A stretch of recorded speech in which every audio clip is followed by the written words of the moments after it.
जब इंसान की परिस्थिति विपरीत होती है तभी उस इंसान की सही मायने में परीक्षा होती है।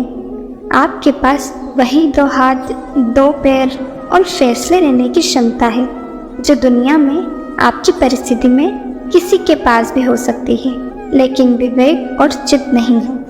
इसलिए विवेक और चित्त का उपयोग करना जाने कि क्या कार्य करता है। इस दुनिया में कोई भी नहीं है जो आपके लिए इस परिस्थिति से लड़ सके। आप ही हैं जो ये कार्य कर सकते हैं। बस ज़रूरी है अपनी चेतना को सही दिशा और सही ज्ञान देने की। धर्म का साथ मत छोड़ो।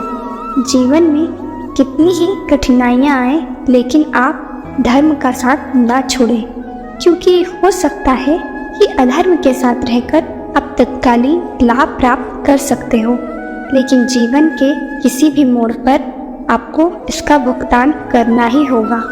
क्योंकि श्री कृष्ण गीता में कहते हैं कि हे अर्जुन, तुझे देखने वाले आकाश में देवता भी हैं और राक्षस भी, लेकिन तू खुद को देख और समझ।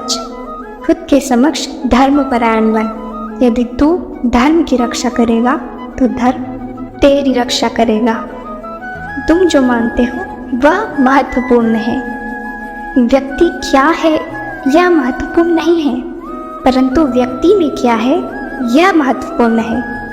तुम जो सोचते हो या जो कहते हो वह उतना महत्वपूर्ण नहीं है जितना कि तुम जो मानते हो। अपनी मान्यता या धारणा पर ध्यान दो। गलत मान्यता या गलत धारणों का त्याग करो, क्योंकि तुम्हारे मानने से ही तुम्हारा भविष्य निर्मित होता है। संकट का सामना करो। संकट उसी व्यक्ति के समक्ष खड़े होते हैं जो उनका हल जानता है।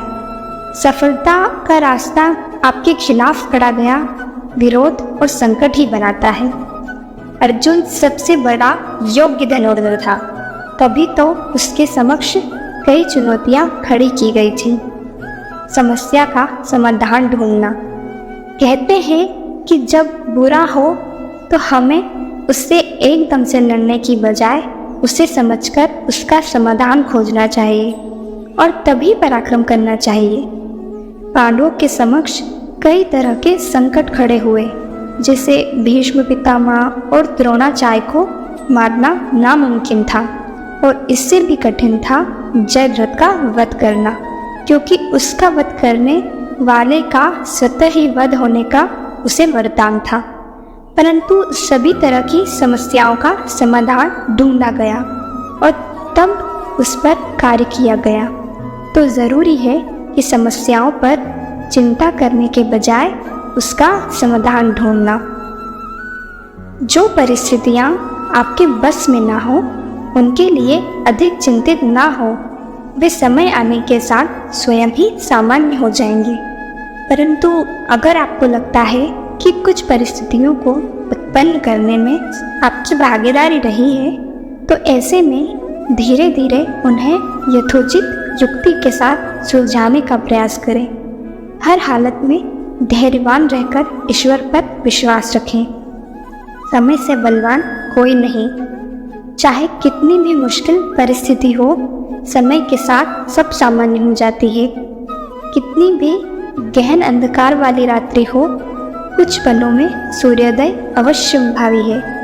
भगवान कृष्ण के बाल स्वरूप के बारे में हर किसी को पता है कि वह बचपन में बहुत शरारती स्वभाव के थे, लेकिन जब भी उन्होंने विपरीत परिस्थितियों का सामना किया, उनका स्वभाव हमेशा शांत रहा। कृष्ण जी भगवान विष्णु के अवतार थे और वे यह बात जानते थे कि कंस उन्हें मारना चाहते थे, फिर भी वे शांत रहे और समय आने पर कंस के हर प्रहार का मुंह तोड़ जवाब दिया। इससे सीख मिलती है कि कठिन समय में भी अपने मन को शांत रखें और विपरीत परिस्थितियों में भी अपने शांत स्वभाव का त्याग ना करें।